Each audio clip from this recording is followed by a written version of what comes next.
Most things are probably pretty okay to talk about if you just do it right. So you're planning to apply to medical school and you're trying to decide, is it okay to talk about this on my application? That question, that is it okay to talk about something or other, is one of the most common questions I get asked. The answer is almost always some shade of it depends. And here are some of the things it depends on. Number one, it depends on why you're trying to bring it up. If it's something that was meaningful to you, even if you think someone else might not find it impressive, it's probably good to talk about. If you're able to make me feel something is meaningful that I wouldn't have figured out on my own, if you're able to bridge the gap between your experience and mine and let me into your insight, let me into why you think something is meaningful and valuable, that's a really powerful way to connect. If, on the other hand, it's something that's kind of meaningless to you, but you have some vague sense that it might be impressive to someone on an admissions committee, you're probably not going to share it in a way that comes off as authentic and relatable, so you probably shouldn't mention it. The second thing it can depend on is your ability to communicate it. So some things are just sort of neutral and good experiences. If you're talking about teaching, research, shadowing, whatever.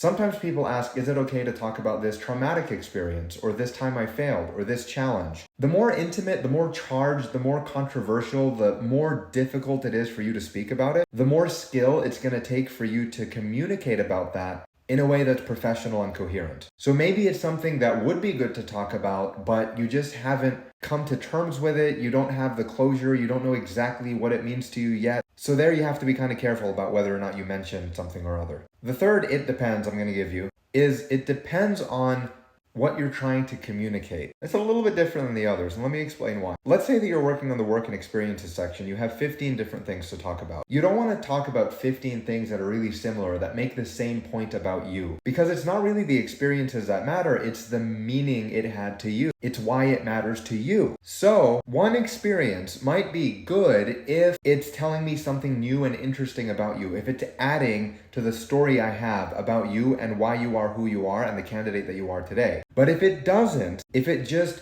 beats a dead horse, if it just makes the same point that you've made again and again and again, it might actually be better not to bring it up, so that you're not losing the signal of the things that's important to get across in your application beneath the noise of extra stuff that you're just adding in there to fill space. Really ask yourself those questions and be strategic about what you say. And also recognize